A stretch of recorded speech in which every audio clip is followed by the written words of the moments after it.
के आना है, कब नहीं आना है। तो आज की बात यहां पर समाप्त हुई। अब बात करते हैं सौर तंत्र में। सौर तंत्र में बात करते हुए ध्यान से दोस्तों, हम लोग लास्ट क्लास में किस में थे? सैटर्न में थे, शनि में थे। शनि में, ठीक है, केवल मोटी मोटी बातें बताए थे कि शनि बहुत हल्का है। घनत्व के संदर्भ में अगर देखा जाए तो सबसे कम घनत्व का पाया जाता है। नो मोर कमेंट्स, ठीक है। महासागर में डुबाया जाता तो ये वॉलीबॉल या फुटबॉल के भांति तैरता। शनि के बारे में दूसरी बात हमने बताई थी कि शनि बड़ा सुंदर दिखता, देख सकते हो आप चित्र में ही। इसके सौंदर्य की वजह है इसके चारों ओर पाया जाने वाला रिंग। तो रिंग किन चीजों से बना है? तो मैंने बताया था कि ठोस हिमकणों से, ठोस धूल कणों आदि के समूह से बने हुए रिंग है, ठीक है ना। और रिंग की वजह से शनि बड़ा ही सुंदर दिखाई देता है। तीसरी बात अब आपको शनि के बारे में लिखना है। शनि के बारे में देखो, ये लिखा आपने, फिर रिंग के बारे में लिखा, रिंग का मतलब वलय। अब वलय के साथ आप इसमें लिखेंगे उपग्रहों के बारे में, इसी में अभी लिखेंगे उपग्रह। अब देखो उपग्रहों के बारे में एक बड़ी विडंबना है। आप कुछ दिनों पहले पढ़े होंगे कभी कि बृहस्पति में उपग्रहों की संख्या सर्वाधिक है। वर्तमान में पढ़ रहे हो कि शनि में उपग्रहों की संख्या सर्वाधिक है। फिर थोड़े दिन बाद नया रिसर्च आ जाएगा तो हो सकता है फिर बता दे कि वो नहीं नहीं, शनि में नहीं, बृहस्पति में उपग्रहों की संख्या सर्वाधिक है। इसीलिए इनकी संख्या याद करने की जरूरत नहीं है। संख्या समय समय पर बदलती रहती है। आज तक न यूपीएससी ने, न पीसीएस ने, न किसी छोटे एग्जाम ने भी इनके उपग्रहों की संख्या इसीलिए नहीं पूछी है क्योंकि ये टाइम टू टाइम इन पर शोध होता रहता है और ये बदलते रहते हैं। लेकिन उपग्रहों के बारे में एक बार जरूर है दोस्तों कि इस समय पर खोजे गए सभी ग्रहों के उपग्रह में से सर्वाधिक उपग्रह इसके प्राप्त होते हैं। 100 से अधिक सर्वाधिक प्राप्त होते हैं। उन सर्वाधिक उपग्रहों में से एक उपग्रह इसका टाइटन है, बड़ा महत्वपूर्ण उपग्रह है, टाइटन है। ये टाइटन बेसिकली हमारे सोलर सिस्टम का दूसरा बड़ा उपग्रह है। सबसे बड़ा उपग्रह तो मैंने बताया वहां पर कि बृहस्पति का है, गैनीमॉड। गैनीमॉड के बाद दूसरा बड़ा उपग्रह टाइटन शनि का है। और इसकी अपनी विशेषता है कि टाइटन का अपना वायुमंडल भी है। उपग्रहों के अपने वायुमंडल जनरली है नहीं, है भी तो बहुत विरल वायुमंडल है, परंतु टाइटन का वायुमंडल अपना है और ठीक ठाक लेवल का वायुमंडल है। इसलिए विज्ञान जगत इस बात का अनुमान लगा रहा है कि संभव है कि वर्तमान या भविष्य में किसी अलग प्रकार का ही सही, लेकिन यहां भी जीवन विकसित रहा हो या विकसित होने की संभावना है। ऐसा विज्ञान जगत अनुमान लगा रहा है। तो अब मैं आपको यही बात यहां पर लिखाने वाला हूं। तो लिखो सभी के सभी ध्यान से। शनि के बारे में लिखेंगे, लिखें वर्तमान में खोजे गए उपग्रहों में, वर्तमान में खोजे गए उपग्रहों में सर्वाधिक उपग्रह शनि के ही हैं। सर्वाधिक उपग्रह शनि के ही हैं, जिसमें से टाइटन सबसे महत्वपूर्ण है।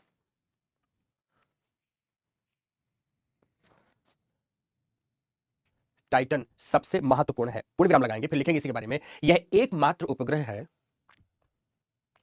यह एकमात्र उपग्रह है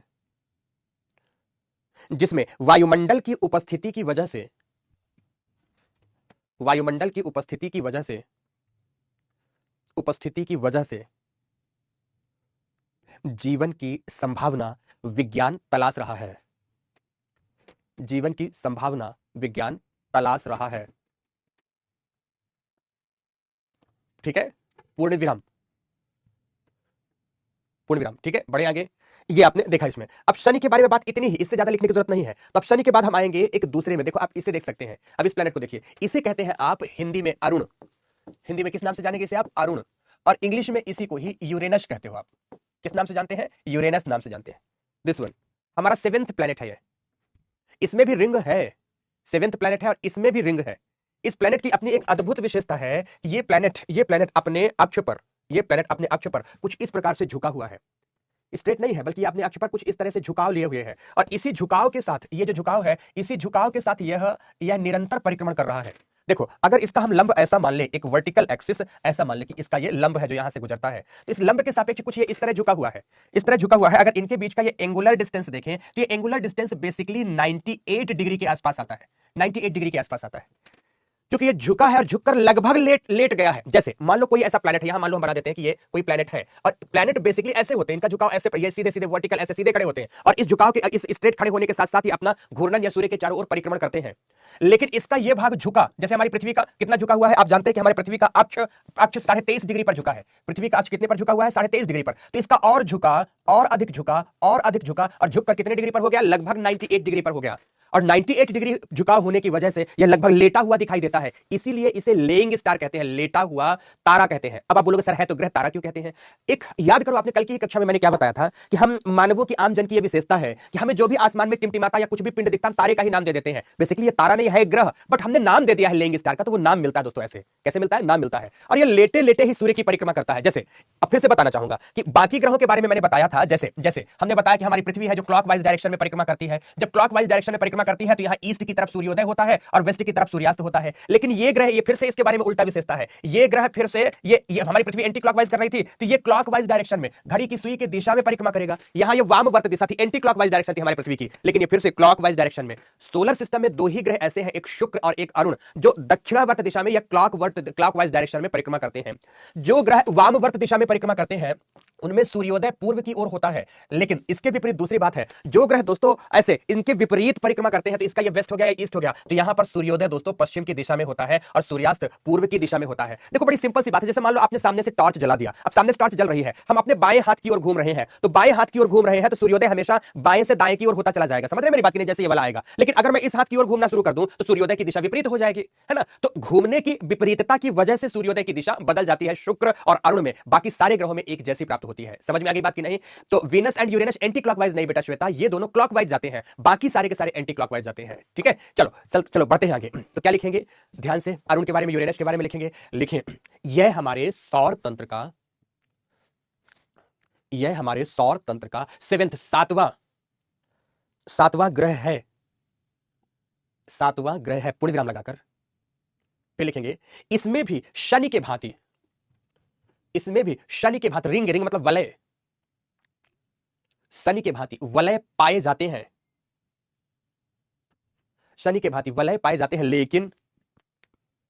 लेकिन वलय तो है, लेकिन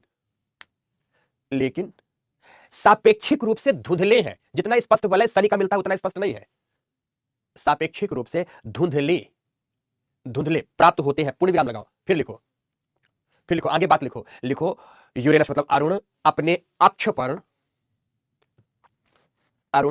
पर लगभग 98 डिग्री झुका हुआ है, इसलिए इसे लेटा हुआ ग्रह, लेइंग स्टार, कहते हैं। पूर्ण विराम, चूंकि यह इसी झुकाव के साथ सूर्य की परिक्रमा करता है। अब जो जितना झुका होगा उसी झुकाव से करेगा, जैसे हमारी पृथ्वी 23.5 डिग्री झुकाव के साथ परिक्रमा करती है। क्योंकि यह इसी झुकाव के साथ सूर्य की परिक्रमा करता है, इसलिए सूर्य इसके दोनों ध्रुवों की ओर परिक्रमा करता हुआ नजर आता है। जैसे हमारे संदर्भ में सूर्य कर्क रेखा से मकर रेखा की ओर जाता हुआ नजर आता है, तो इनमें कहा नजर आएगा ये इतना झुका है कि ध्रुव उसके सामने आ गए हैं। परिक्रमा ध्रुव से ध्रुव की ओर परिक्रमा करता हुआ नजर आता। देखो जैसे एक चित्र दिखाता हूं, उस चित्र से ही आप समझ जाओगे। माना कि यहां पर अवस्थिति है सूर्य की, ये सूर्य की अवस्थिति है, ठीक है ना। ये हो गया आपका सन। अब परिक्रमण पथ प्राप्त हो रहा है यहां पर, ये परिक्रमण पथ प्राप्त हो रहा है, माना कि ये यूरेनस का, किसका है? यूरेनस का। यूरेनस की मोटे तौर पर एक अवस्थिति मान लेते हैं कि यह है, दूसरी अवस्थिति यूरेनस की मान लेते हैं कि यह है। अब यूरेनस का पहला जो झुकाव प्राप्त हो रहा है वो ये प्राप्त हो रहा है, इधर की ओर यूरेनस का साउथ पोल है, इधर की ओर यूरेनस का नॉर्थ पोल है, और इसी झुकाव के साथ यूरेनस सूर्य की परिक्रमा कर रहा है। यहां अब जब आ गया, यहां जब आ गया, देखो यहां पर, अब यहां आ गया तो यहां पर भी अब इसका ये नॉर्थ पोल ही होगा, ये साउथ पोल है, और इसी झुकाव के साथ सूर्य की परिक्रमा कर रहा है। तो आप देखो कि एक समय ऐसा होगा जब सूर्य की लंबवत किरणें इस साउथ पोल पर होंगी, तो एक समय ऐसा होगा जब सूर्य की लंबवत किरणें इस नॉर्थ पोल पर पड़ रही होंगी। इसीलिए कहा जाता है कि यूरेनस ही एकमात्र ऐसा ग्रह है जिसमें सूर्य पोल टू पोल रिवॉल्व करता हुआ दिखाई देता है। हालांकि सूर्य अपने स्थान पर होता है, ग्रहों के झुकाव के कारण लगता है कि सूर्य में गति पाई जा रही है, इसीलिए सूर्य की गति को आभासी गति कहते हैं, वास्तविक गति नहीं कहते। हमारे ग्रह तंत्रों के संदर्भ में सूर्य स्थिर होता है अपने स्थान में, बल्कि ग्रह उसकी परिक्रमा लगाते हैं। समझ गए मेरी बात की नहीं? ओके, तो ये है दोस्तों, तो लिखो सभी के सभी। आदित्य यादव बताते हैं बेटा, थोड़ी देर से पहले ये बात कंप्लीट कर ले। क्या लिखा आपने? सूर्य ध्रुव से ध्रुव की ओर परिक्रमण करता हुआ नजर आता है। चित्र बना के भी मैंने आपको इसमें समझा दिया, ठीक है ना। लिखें, इसलिए यहां ध्रुवीय क्षेत्रों में सूर्य की लंबवत किरणें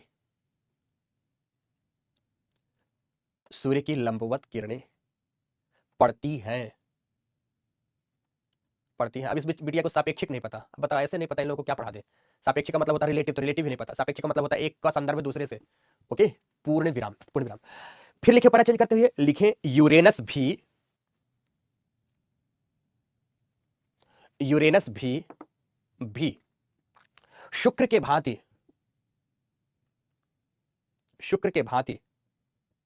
दक्षिणावर्त दिशा में, यूरेनस भी शुक्र के भांति दक्षिणावर्त दिशा में सूर्य की परिक्रमा लगाता है।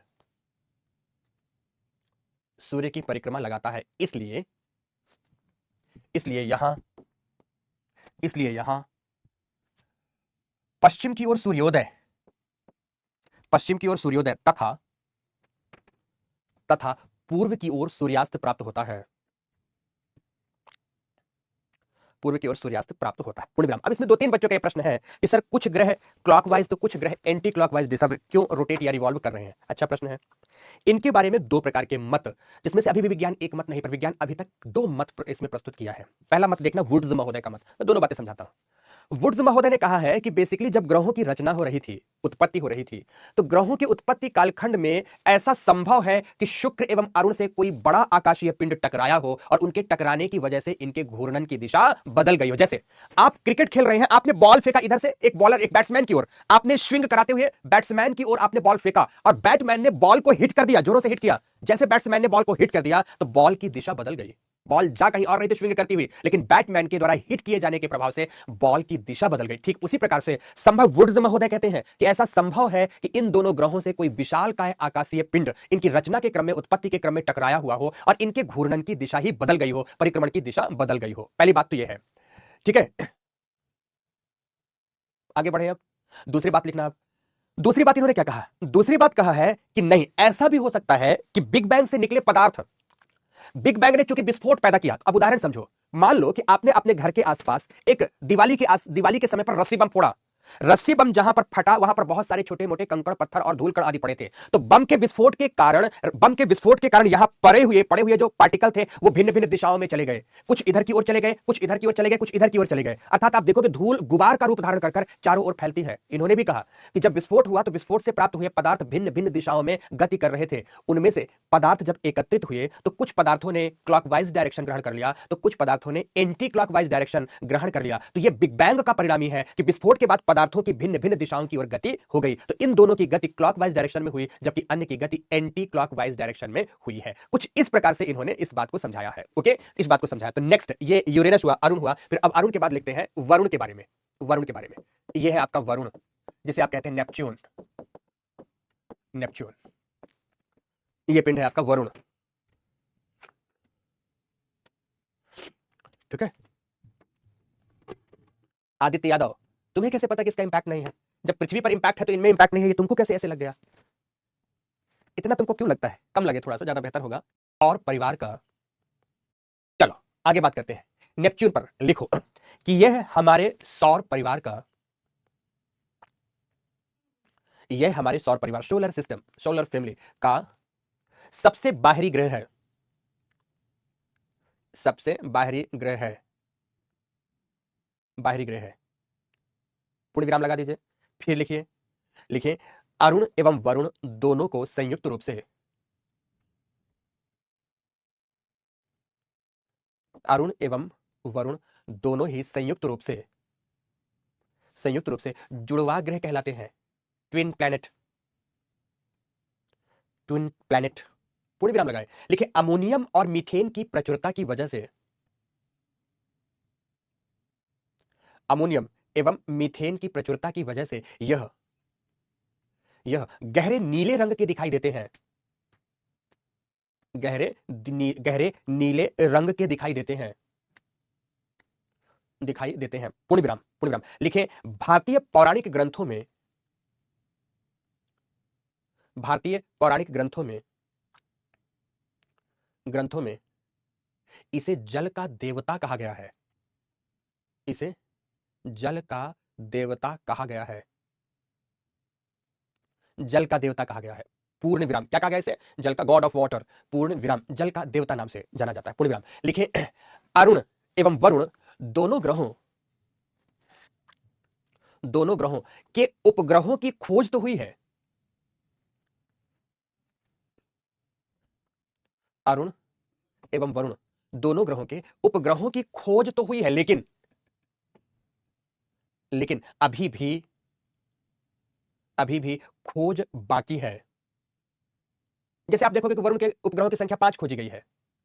ठीक है, 5 खोजी गई है, पर बेसिकली आप यहां पर देखोगे कि अभी इनके उपग्रहों को लगातार खोजा जा रहा है, क्योंकि दूरी बहुत अधिक है। जिनकी दूरी पृथ्वी के समीप थी उनके बारे में तो हम अधिक जानकारी प्राप्त कर चुके हैं, लेकिन जैसे जैसे दूरी बढ़ रही है इनके बारे में पर्याप्त जानकारी अभी हमें प्राप्त नहीं हुई है। इसी पर्याप्त जानकारी न होने की वजह से आपको शनि एवं बृहस्पति के उपग्रहों की फिक्स संख्या कभी याद नहीं कराई जाती है, क्योंकि लगातार जितना नासा इस पर खोज आगे बढ़ाता जाता है उतने ही नए उपग्रहों की खोज होती जा रही है, नई संख्या बढ़ती जा रही है।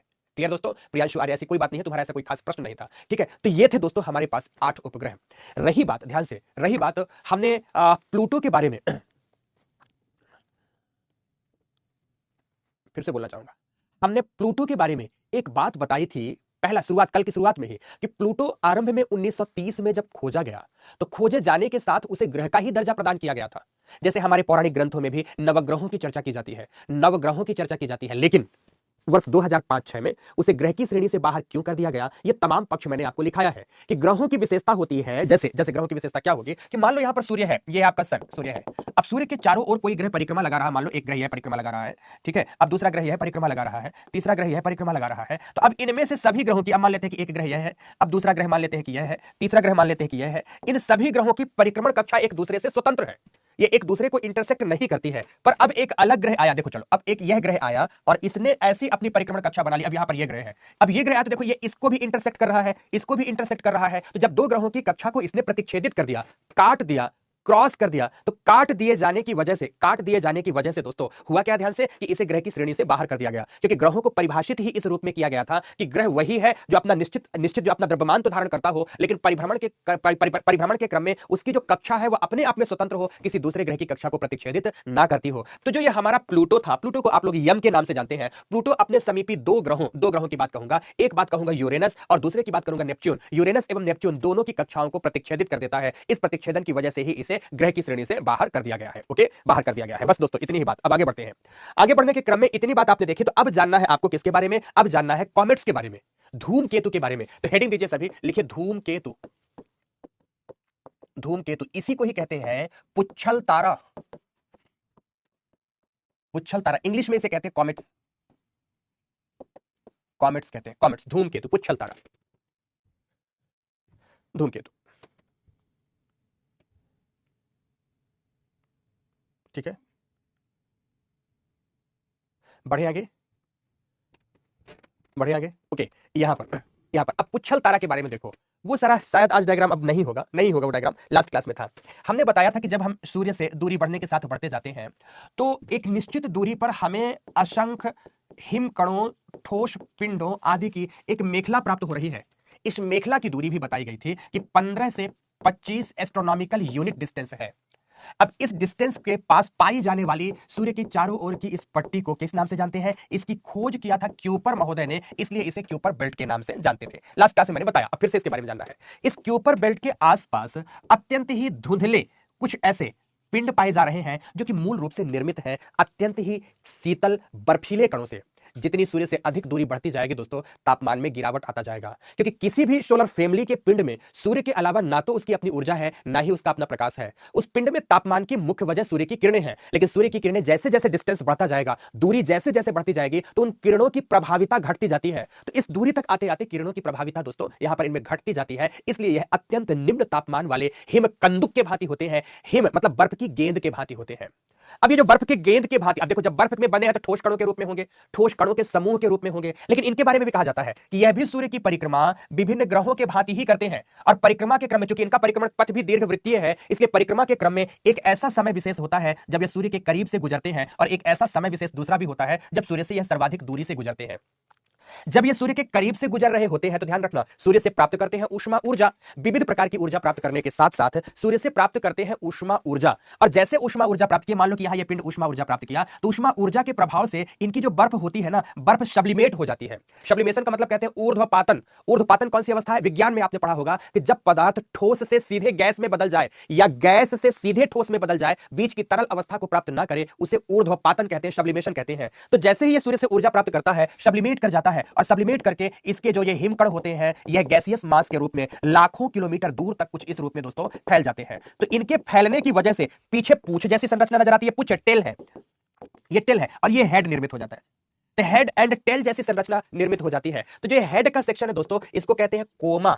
किस नाम से जानते हैं दोस्तों इसको, हेड को? इसके हेड को कहते हैं कोमा, और टेल तो टेल के नाम से ही जाना जाता है। तो ऐसे आकाशीय पिंड जो हमारे सौर परिवार का अंग है, लेकिन सूर्य के समीप से गुजरते हुए शीर्ष एवं पुच्छ आकृति में दिखाई देते हैं, इन्हें ही हम पुच्छल तारा या धूमकेतु के नाम से जानते हैं। इंग्लिश में इन्हें कॉमेट्स कहा जाता है। कॉमेट्स का शाब्दिक अर्थ होता है डर्टी स्नोबॉल। क्या होता है? डर्टी स्नोबॉल होता है। स्नोबॉल बर्फीली बॉल होती है, जिसको हिम कंदुक कहते हैं। कंदुक का मतलब होता है गेंद, शाब्दिक अर्थ होता है। तो जब ये दूर है तब निम्न तापमान की वजह से इनका सारा का सारा पदार्थ हिम शीतित कणों के भांति होता है। इसके भांति होता है, हिम शीतित कणों के भांति होता है दोस्तों। लेकिन दूसरे तरफ जब यह सूर्य के समीप से गुजरते हैं तो इनके पदार्थ सूर्य से ऊष्मा ग्रहण कर सब्लिमेट होकर दूर तक एक पुच्छ की आकृति बनाते हैं, जैसा कि इस चित्र में दिखाया गया है कि यहां पर ये इसका हेड है और इसके बाद पीछे फैली हुई दूर तक चमकीली प्रकाश रूपी ये गैसें हैं। ये पूरी की पूरी गैसें हैं दोस्तों, गैसें यहां पर दिखाई दे रही हैं। तो इसे कहते हैं कॉमेट्स। ये आपको कॉमेट्स का उदाहरण दिखाई देता है। आपको यह भी बताना चाहूंगा कि ऐसे सैकड़ों कॉमेट्स हमारे सोलर सिस्टम में पाए जाते हैं, लेकिन एक कॉमेट हैली है। हैली बहुत चिर परिचित है, जो कि हमारे सोलर सिस्टम में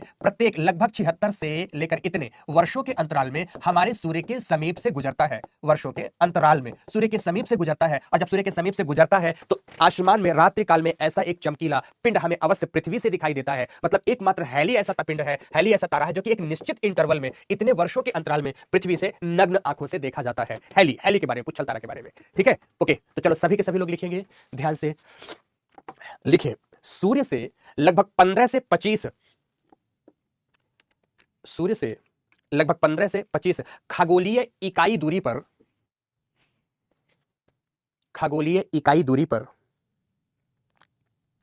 पर अवस्थित क्यूपर बेल्ट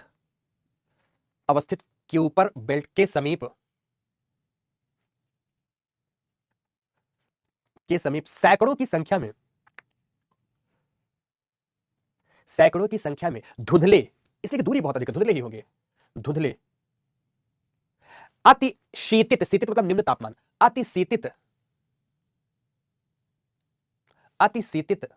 हिमकणों से युक्त अति शीतित हिमकणों से युक्त आकाशीय पिंड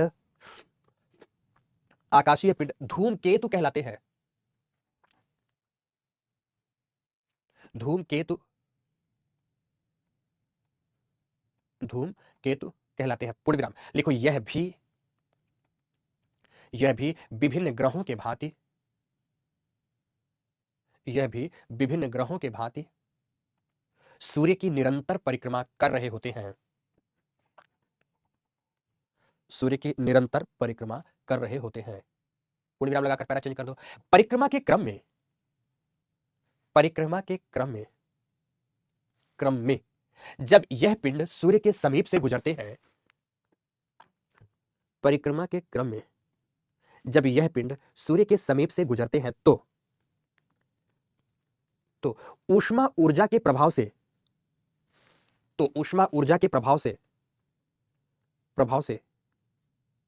इनके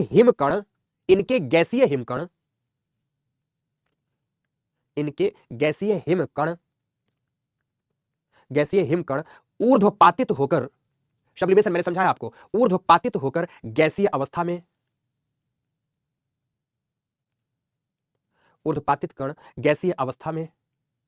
अवस्थित अवस्था में सूर्य से लाखों किलोमीटर दूर तक फैल जाते हैं। लाखों किलोमीटर दूर तक फैल जाते हैं, जो कि चमकीले प्रकाश के रूप में नजर आते हैं। चमकीले प्रकाश के रूप में नजर आते हैं। पूर्ण विराम। फिर पैरा चेंज करना, लिखें, यह चमकीला प्रकाश पूंछ के रूप में,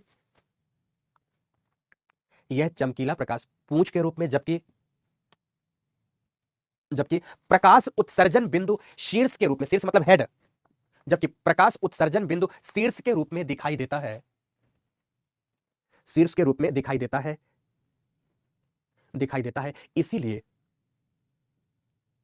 इसीलिए इन्हें पुच्छल तारा कहा जाता है।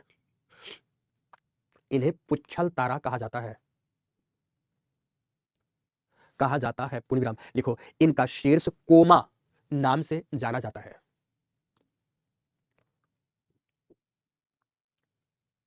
ठीक है, कोमा नाम से जाना जाता है। पूर्ण विराम लिख दिया इतना। फिर लिखेंगे हमारे सौरमंडल का सबसे करीबी धूमकेतु हैली है। हमारे सौरमंडल का सबसे समीपी धूमकेतु हैली है, हैली है, जो कि प्रत्येक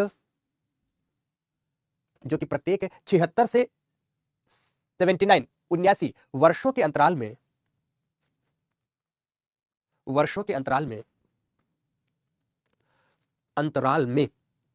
में पृथ्वी से एक बार रात्रिकालीन आसमान में देखा जाता है। रात्रिकालीन आसमान में देखा जाता है। ठीक है, पूर्ण विराम। ओके, बस बात समाप्त। अब इसके बाद अंतिम पिंड आता है उल्का पिंड। अंतिम पिंड कौन सा आता है दोस्तों? उल्का पिंड आता है। उल्का पिंड के बारे में बात करेंगे, ठीक है ना? तो लिखो सभी मेटियोर्स या उल्का पिंड।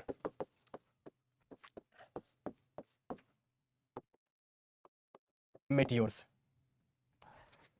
इसके लिए एक और शब्द होगा मेटियोराइड, एक और शब्द होगा मेटियोराइट, एक और होगा मेटियोरिक शावर।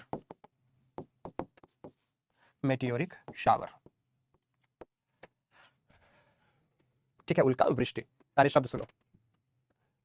ये कहलाता है उल्काभ, ये कहलाता है बेसिकली उल्का पिंड, ये कहलाता है उल्कापात, और ये कहलाता है उल्का वृष्टि। सबको पहले ध्यान से समझ लो, फिर सबके बारे में लिखना तो ज्यादा बेहतर होगी। एक ही घटना कैसे अलग अलग नाम से जानी जाती है, इसे आप समझो, इसे आप समझो। एक बच्चे का प्रश्न है अरोरा क्या है, अरोरा ऑस्ट्रेलिस बोरियालिस क्या है? यहां पर नहीं पढ़ेंगे। अरोरा की घटना हम पढ़ते हैं बेसिकली जब जलवायु विज्ञान होगा तो वायुमंडल की संरचना में जब आयन मंडल की परिघटना पढ़ी जाती है वहां पे अरोरा पढ़ते हैं, यहाँ नहीं। फिर एक बच्चे ने पूछा कि ऊर्ध्वपातन के बाद क्या ये समाप्त हो जाते हैं कण? नहीं, जैसे वो पिंड दूर जाता है तो फिर से तापमान घटता है और वो कण, प्रत्येक कण तापमान की कमी के कारण उनका थर्मल कॉन्ट्रैक्शन होता है और एक दूसरे की ओर खींचे हुए आते हैं और फिर से उसी टाइनी बॉल में जाकर इकट्ठा हो जाते हैं। कॉमेट्स नहीं टूटते, वह टूटते हुए तारे नहीं है, टूटता हुआ तारा उल्का पिंड है। ठीक है, ये सारे प्रश्नों के जवाब। और अब इधर आओ, बेसिकली इन्हें हम आम बोलचाल में शूटिंग स्टार कहते हैं, अर्थात टूटता हुआ तारा कहते हैं। आम बोलचाल में इन्हें शूटिंग स्टार कहते हैं। चलो शूटिंग स्टार के बारे में मोटी मोटी बातें हम समझाते हैं। आप लोगों ने दोस्तों कभी छत पर अकेले में बैठे हुए या दोस्तों के साथ बैठे हुए, कभी खुले बाग बगीचे में रात्रि में बैठे हुए, वाटिका में बैठे हुए, पार्क में बैठे हुए, आप लोगों ने एक ऐसी परिघटना अवश्य देखी होगी कि आसमान से कोई एक तारा टूटा और टूटकर अचानक आपकी ओर नीचे की ओर गिरा और नीचे कुछ दूरी तक तो आया, फिर गायब हो गया। कुछ दूरी तक आया फिर गायब हुआ, जलते हुए पिंड के रूप में नीचे की ओर आया फिर गायब हुआ, और उसी को आप कहते हैं शूटिंग स्टार या टूटा हुआ तारा। आमतौर पर हमारे उत्तर भारत में या फिल्मी जगत में एक मान्यता है कि अगर कभी भी टूटे हुए तारों को देखो तो आंखें बंद करो, दुआएं पढ़ो और उनसे मन्नतें मांगो। टूटते हुए तारों से मांगी गई मन्नतें कभी अधूरी नहीं होती। अगर टूटता हुआ तारा आपकी मन्नत सुना तो पूरी जरूर करता है। तो ये फिल्मी दुनिया ने बनाया, सितारों की दुनिया ने कुछ ऐसा हमें समझाया, सिनेमा की दुनिया ने समझाया, और लोग आज हूबहू वही काम करते हैं। जब भी कभी किसी टूटते हुए तारे को देखते हैं, ये खगोलीय परिघटना है, जब भी लोग किसी टूटते हुए तारे को देखते हैं तो उससे मन्नत मांगते हैं, उससे विश मांगते हैं, और कुछ लोग तो यह भी मांग लेते हैं कि बस बिना कुछ पढ़े लिखे मुझे इस बार यूपीएससी पास करा देना। कुछ लोग जो अन्य किन्हीं कार्यों में लिप्त होते हैं तो वो तो बस एक ही फिराक में होते हैं, उन तारों से बस ये मांग लेते हैं कि तू मुझे कुछ देना या ना देना, बस उन्हें मुझसे मिला देना। अब वो कौन है वो तो वही जानते हैं, मुझे मैं तो जानता नहीं। ये बात ठीक है। अब आपको क्या क्या मिला आप ही जानो, मैं तो बेटा नहीं जानता, मुझे तो नहीं मिला कुछ। तो आप ये भी कह सकते हो मैंने तो टूटा हुआ तारा से कुछ मांगा नहीं इसलिए नहीं मिला, मुझे लगता है कि मांगने से तो भीख में भी नहीं मिलती है तो इसलिए नहीं मांगा। और थोड़ा सा अगर मुझसे पूछो तो मैं थोड़ा दूसरे प्रवृत्ति का हुई इंसान हूं, मुझे ऐसा लगता है कि मांगना ही है तो उगते हुए सूर्य से मांगो, जो स्वयं तो प्रकाशित है ही, जग को प्रकाशित कर देता है, त्रिभुवन पति है, भुवन भास्कर है, रश्मि रथी है। कहते हैं कि अपने शरीर को आतप से जलाकर भी जग को प्रकाशमान कर देता है। तो मांगना है तो आदित्य से, प्रभाकर से, सूर्य से मांगो, वो जो देगा वही आपकी सफलता पर होगा। दोस्तों मेरी तो मान्यता है कि वो खाक तुम्हें क्या देगा जो खुद टूटा है और टूट कर नष्ट हो रहा है, अपने आप को तो बचा नहीं रहा, तुम्हारी मन्नतों को क्या पूरा करेगा। इसलिए मैं इन तमाम भावों के साथ, मैंने तो ना मांगा न दिया, न मुझे यूपीएससी मिली न मुझे वो मिले। समझ गए आप मेरी बात? ओके, अब वो में जिसको लगाना है लगा लो, आप, आपका मस्तिष्क है। ओके, तो ये मन्नतों को मांगना वगैरह तो छोड़ दो, ये तो सब बाकी कहानियां हैं, ऐसी कोई बात नहीं है। पर ये टूटे हुए तारे हैं क्या, कहां से आते हैं? सुनना ध्यान से, ये टूटे हुए तारे हैं क्या, कहां से आते हैं, इन्हें हम इतने नाम में क्यों जानते हैं? तो सुनते जाना ध्यान से। हमारे सोलर सिस्टम में, सोलर मंडल में आप जानते हैं कि सूर्य है। सूर्य अपने तमाम परिवार के साथ साथ आकाश गंगा के केंद्र की परिक्रमा करता है। सूर्य के तमाम परिवार में विभिन्न ग्रह भी हैं जो ग्रह अपने कक्षा में सूर्य की परिक्रमा करते हैं, अपने अक्ष पर घूर्णन करते हुए सारे के सारे पिंड कुछ ऐसा कर रहे हैं। ग्रहों के परिक्रमण के क्रम में कभी कभार ऐसा होता है, खासकर मैं अभी पृथ्वी की बात करूं, जब पृथ्वी अपने कक्षा में परिक्रमण कर रही होती है, परिभ्रमण कर रही होती है सूर्य के साथ साथ, तो कभी कभार ऐसा अवश्य होता है, कभी कभार ऐसा अवश्य होता है कि वह किसी दूसरे आकाशीय पिंड को अपने गुरुत्वीय शक्ति की वजह से अपनी ओर आकर्षित कर लेती है। वह आकाशीय पिंड आपका क्षुद्र ग्रह का भी कोई पिंड हो सकता है। किसी दूसरे आकाशीय पिंड को अपनी ओर आकर्षित की, मैंने कहा ना कि वह आपके क्षुद्र ग्रह का भी कोई पिंड हो सकता है। आकर्षण के क्रम में वो पिंड जब तक अंतरिक्ष में है, जब तक आसमान में है, तब तक वह मिटियोर्स कहलाता है। जैसे वह पिंड हमारे वायुमंडल में प्रवेश किया, और वायुमंडल में प्रवेश करते ही, ध्यान से एक ही बार समझाऊंगा, बहुत अच्छे से समझेंगे। जैसे ही वह पिंड हमारे वायुमंडल में प्रवेश किया, वायुमंडल के घर्षण के कारण पिंड जलना शुरू कर देता है। आप दोस्तों हथेली में रगड़ लाओ तो हथेली गर्म हो जाती है। जब सैकड़ों किलोमीटर दूरी में फैला हुआ वायुमंडल के संपर्क में जैसा ही कोई आकाशीय पिंड आता है तो वह जल उठता है। जलता हुआ वही पिंड हमारे हमारे वायुमंडल में मेटियोराइट कहलाता है। जलता हुआ वह आकाशीय पिंड मेटियोराइट कहलाता है। ज्यादातर मेटियोर्स या मेटियोराइट वायुमंडल में ही जलकर राख हो जाते हैं। फिर से, ज्यादातर मेटियोर्स या मेटियोराइट वायुमंडल में जलकर राख हो जाते हैं दोस्तों। लेकिन कुछ जो बड़े आकार के होते हैं, उनका केंद्र जलता हुआ पृथ्वी की सतह से आकर टकराता है, और जब किसी खगोलीय पिंड, मतलब शूटिंग स्टार, टूटते हुए तारे या उल्का पिंड का केंद्रीय भाग जलता हुआ पृथ्वी की सतह से आ टकराता है, तो उसे हम लोग कहते हैं मेटियोराइट। क्या कहते हैं उसे? मेटियोराइट कहते हैं, अर्थात उल्कापात कहते हैं। कभी कभार आप ये नोटिस करोगे कि एक ही तारा टूटा था और टूटकर पृथ्वी की ओर आ रहा था, लेकिन जब पृथ्वी के समीप पहुंचा तो वो कई टुकड़ों में विभाजित हो गया। ये टूट गया। टूटता क्यों है? वायुमंडलीय घर्षण के कारण। और जब टूटकर यह सैकड़ों की संख्या में टूटे हुए पिंडों या जलते हुए पिंडों के रूप में धरती पर आ गिरते हैं, तो उसे मेटियोरिक शावर कहते हैं या उल्का वृष्टि कहते हैं। फिर से समझो एक बार, फिर से समझो दोस्तों एक बार। जब तक आसमान में है, पृथ्वी ने अपने गुरुत्वाकर्षण शक्ति में इन्हें लिया, तो ये मेटियोर्स है। मेटियोर्स हमारे वायुमंडल में प्रवेश किए, जलते हुए पिंड के रूप में दिखे, तो मेटियोराइट है। मेटियोराइट जब हमारे पृथ्वी की सतह से आग टकराए जलते हुए, तो मेटियोराइट है। जब कभी इनके केंद्रीय जलते हुए पिंड कई टुकड़ों में टूट जाते हैं और टूट करके पृथ्वी की सतह पर आ टकराते हैं, तो दोस्तों इसे हम मेटियोरिक शावर कहते हैं। क्या कहते हैं? मेटियोरिक शावर के नाम से जानते हैं। ओके दोस्तों, तो इस तरह से इन्हें दोस्तों हम अलग अलग नाम से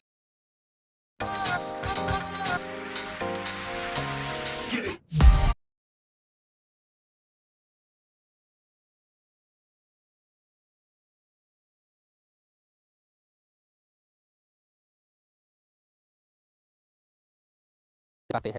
और ये है आकाशीय पिंड। अपने आप में क्या है दोस्तों? ये आकाशीय पिंड है। समझ में आई बात की नहीं? अब इसी बात को मैं आपको लिखा देता हूं, ठीक है? यही बात आपको लिखा देता हूं दोस्तों।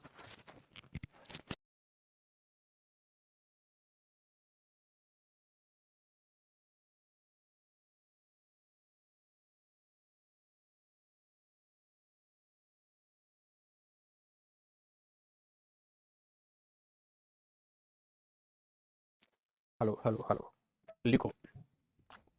वह आकाशीय पिंड, वह आकाशीय पिंड, वह आकाशीय पिंड जो जो पृथ्वी के परिभ्रमण के क्रम में, पृथ्वी के परिभ्रमण के क्रम में, परिभ्रमण के क्रम में उसकी आकर्षण शक्ति में आ जाते हैं, उसकी आकर्षण शक्ति शक्ति में आ जाते हैं, उन्हें उन्हें मेटियोर्स कहा जाता है, उल्का पिंड कहा जाता है। उन्हें उल्का पिंड कहा जाता है, उल्का पिंड कहा जाता है। पूर्ण विराम लगाइए, फिर पूर्ण विराम के बाद लिखेंगे सभी ध्यान से। वही पिंड जैसे ही, वही पिंड जैसे ही वायुमंडल में प्रवेश करने के उपरांत, वायुमंडल में प्रवेश करने के उपरांत, प्रवेश करने के उपरांत जलते हुए अग्निपिंड के भांति, जलते हुए अग्निपिंड के भांति नजर आते हैं, उन्हें उन्हें उन्हें उल्कापिंड या उल्काभ, उल्कापिंड या उल्का मेटियोराइट, उल्कापिंड या उल मेटियोराइट कहा जाता है। अब जलते हुए पिंड है, ठीक है ना? ओके, पूर्ण विराम लगा दीजिए। पूर्ण विराम लगाने के बाद क्या लिखेंगे? आगे लिखें, जलते हुए पिंडों के केंद्र यदि जलते हुए पिंडों के केंद्र यदि पृथ्वी की सतह से आ टकराते हैं,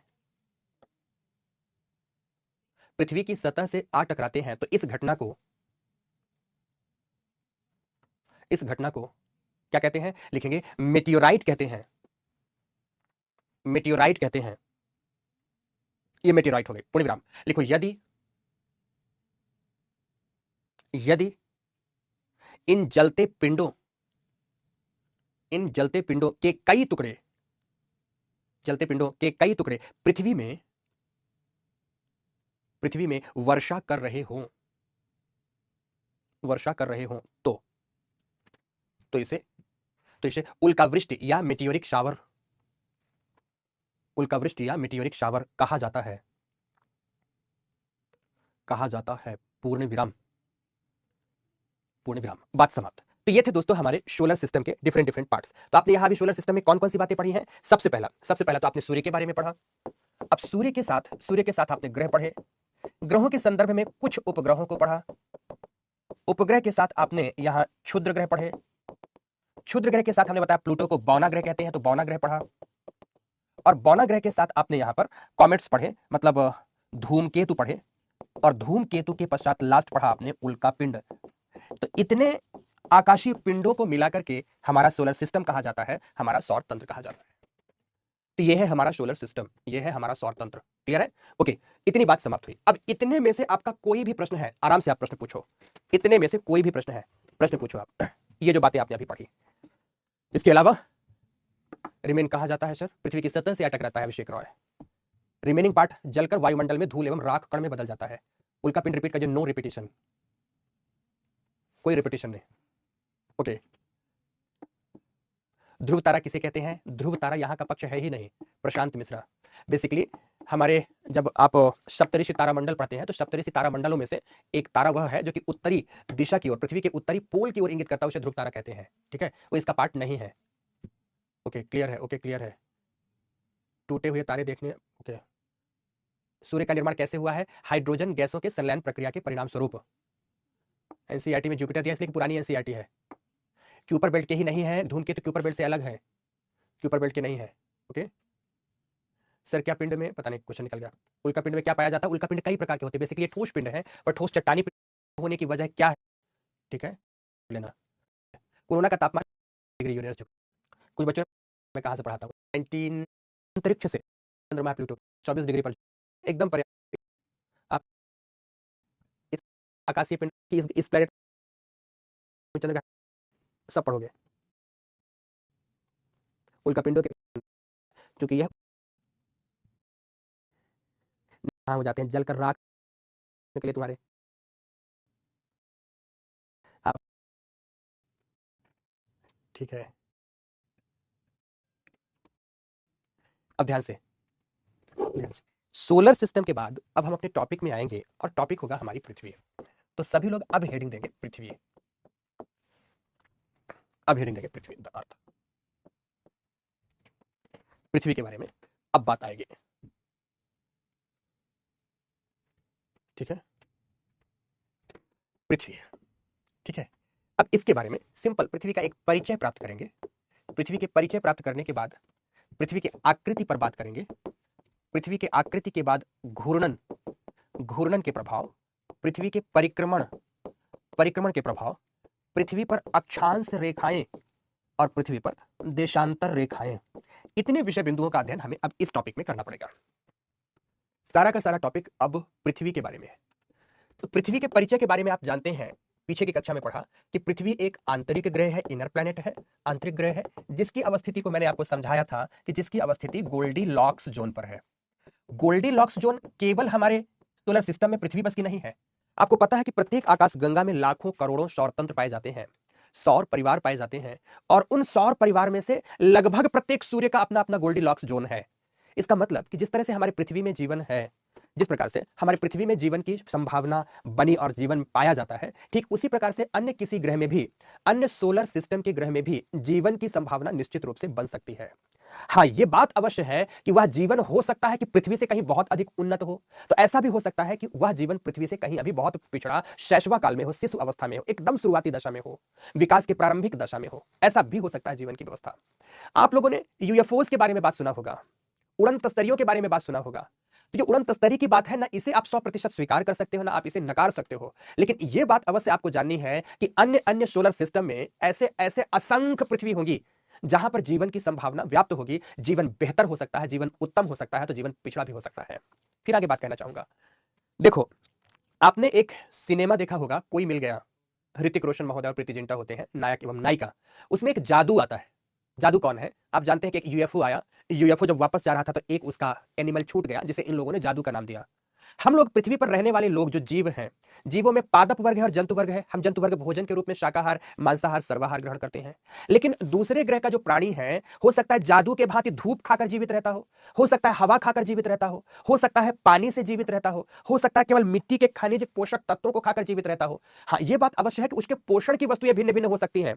वह अपने लिए पोषण किसी भिन्न चीज से प्राप्त कर सकता है, लेकिन इसमें भी कोई दो राय नहीं कि वहां पर जीवन की संभावना अवश्य है। जीवन किस रूप में होगा, इसकी तहकीकात पृथ्वी में रहने वाला प्राणी वर्ग अभी तक नहीं कर पाया है। परंतु अभी तो यह अपने ही प्लैनेट सिस्टम के तमाम प्लैनेट्स में जीवन की संभावनाएं खोजने में अपने को असमर्थ प्राप्त कर रहा है, तो दूसरे सोलर सिस्टम पर झांक कर वहां के जीवन को जानने में तो असमर्थता निश्चित रूप से है ही। पर विज्ञान के वैज्ञानिक अनुमानों को यदि माना जाए तो वह अवश्य मानते हैं कि ऐसा जीवन किसी और अनंत पृथ्वियों में हो सकता है।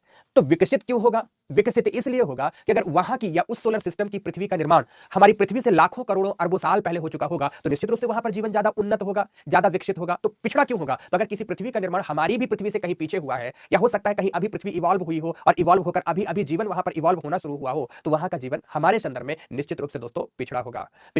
तो यह बात तब तक के लिए सर्वसत्य या प्रामाणिक नहीं मानी जा सकती है जब तक कि विज्ञान जगत इसे पूरी तरह से प्रमाणित नहीं कर देता है। ठीक है, प्रमाणित नहीं कर देता है। तो बिना प्रमाण की चीजों पर आपको अटकने की जरूरत नहीं है, आपको वहां पर ट्रैप होने की कोई जरूरत नहीं है। जितनी बातों को विज्ञान एक्सप्लेन कर चुका है, जितनी बातों को आप जान चुके हो, केवल आपको उतनी ही बातें करनी है। तो क्या लिखेंगे अपने पृथ्वी के बारे में? पहला परिचय क्या लिखेंगे कि नीले ग्रह, ब्लू प्लैनेट, नीले ग्रह नाम से जानी जाने वाली, नीले ग्रह नाम से जाने जाने वाली हमारी पृथ्वी एक जैविक ग्रह है। एक जैविक ग्रह है, जैविक ग्रह, ठीक है ना? जैविक ग्रह, पूर्ण विराम लगाओ। अब उस जैविक ग्रह के बारे में आगे बात करते हैं, जिसकी अवस्थिति पीछे की कक्षा में कल भी पढ़ा चुके थे सैटरडे को, जिसकी अवस्थिति गोल्डीलॉक्स जोन में होने की वजह से ही जीवन की संभावना दिखाई देती है, प्राप्त होती है। पूर्ण विराम।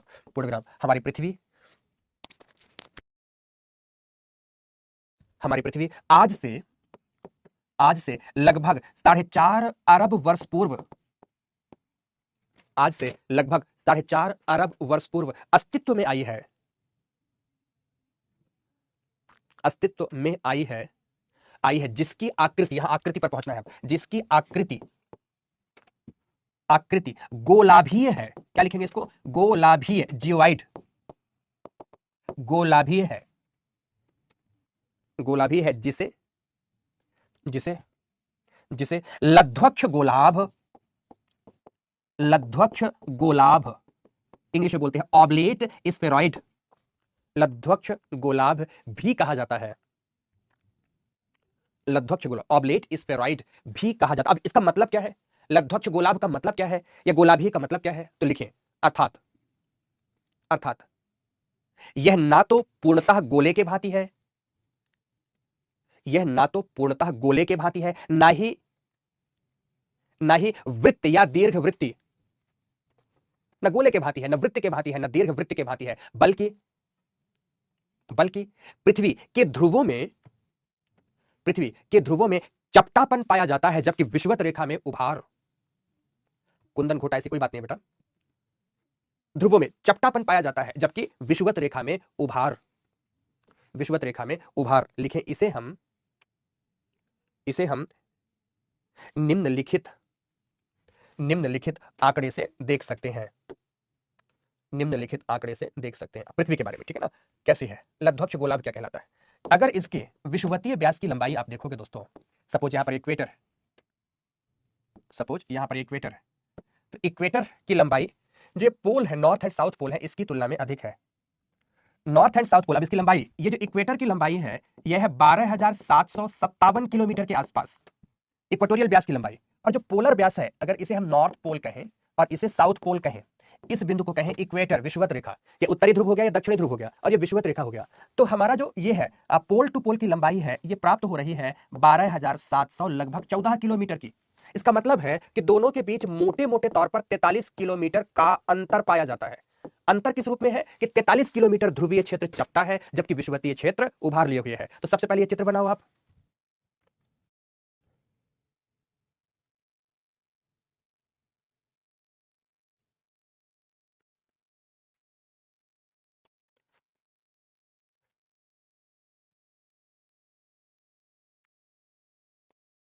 चित्र बनाने के बाद लिखेंगे, चित्र से स्पष्ट है कि,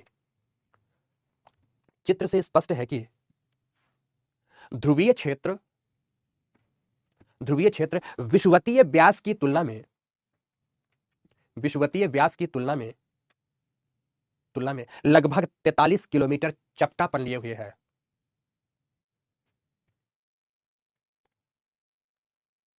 चपटापन लिए हुए है, पूर्ण विराम। लिखो इस आकृति को ही, इस आकृति को ही जियोइड अर्थात गोलाभीय, गोलाभीय कहा जाता है, गोलाभीय कहा जाता है, पूर्ण विराम। अब पैरा चेंज करो, लिखो हमारी पृथ्वी, हमारी पृथ्वी भी विभिन्न आकाशीय पिंडों के भांति, विभिन्न आकाशीय पिंडों के भांति स्थिर नहीं है, बल्कि स्थिर नहीं है, बल्कि घूर्णन एवं परिक्रमण, घूर्णन एवं परिक्रमण की स्थिति में पाई जाती है। श्रेया तिवारी कल पढ़ा चुका हूं, कल का क्लास देख लेना बेटा, गोल्डीलॉक्स जोन क्या है। घूर्णन तथा परिक्रमण की स्थिति में पाई जाती है, पूर्ण विराम। अर्थात इसमें दो प्रकार की गतियां पाई जाती हैं, दो प्रकार से गति करती है, दो प्रकार की गतियां पाई जाती हैं। ठीक है, शुभम कुमार, हाँ ये इंटरसेक्ट करते हैं, इसीलिए इनको भी प्लैनेट का दर्जा नहीं मिला, शुभम कुमार गोंड। ठीक है, तो क्या लिखेंगे, लिखो नंबर 1 पृथ्वी का घूर्णन, नंबर 1 क्या लिखोगे, पृथ्वी का घूर्णन। अब पृथ्वी का घूर्णन परिक्रमण बड़ा टॉपिक है दोस्तों, 10 मिनट में समाप्त हो नहीं सकता है, इसलिए इस टॉपिक को अब हम लोग करेंगे, पढ़ेंगे, कल हैंडल करेंगे। ओके, तो कल की क्लास हमारी होगी पृथ्वी का घूर्णन परिक्रमण, घूर्णन एवं परिक्रमण के प्रभाव, और इसके बाद अक्षांश एवं देशांतर रेखाओं पर। प्रयास करेंगे कि कल यह बात यहां तक समाप्त हो जाए, ताकि परसों से हम लोग जियोमॉर्फोलॉजी के कोर टॉपिक में इंटर कर पाए। ओके, परसों से जियोमॉर्फोलॉजी के, ज्योग्राफी के कोर टॉपिक में इंटर कर पाए। इसलिए दोस्तों आज की इस कक्षा को यहीं पर मैं रुकता हूं। बहुत सारे बच्चों के प्रश्न अवश्य ऐसे हो जाते हैं, मून की उत्पत्ति कैसे हुई, बिल्कुल पढ़ेंगे बेटा, मून की उत्पत्ति कैसे हुई, क्योंकि जब पृथ्वी की उत्पत्ति की प्रक्रिया जियोमॉर्फोलॉजी में पढ़ रहे होंगे, तो उल्का पिंड के प्रहार, पृथ्वी से निकले हुए पदार्थ और उन पदार्थों के मिलने से चंद्रमा की उत्पत्ति के बारे में बात करेंगे, पक्का बात करेंगे। ठीक है ना, आंतरिक गहर चट्टानी क्या होती है पता नहीं, पढ़ाएंगे तो समझ में आ जाएगा तुमको। ठीक है, ओके, मकर संक्रांति पर कल बात कर लेंगे। आज तो उत्तर भारत में लोहड़ी का पर्व मनाया जा रहा है, तो लोहड़ी पर्व की शुभकामनाएं आप मुझसे लीजिए। बाकी कल हम लोग मकर संक्रांति में अपनी कक्षा ले रहे होंगे। आज की इस क्लास को यहीं पर ड्रॉप करते हैं। धन्यवाद दोस्तों, बहुत बहुत धन्यवाद।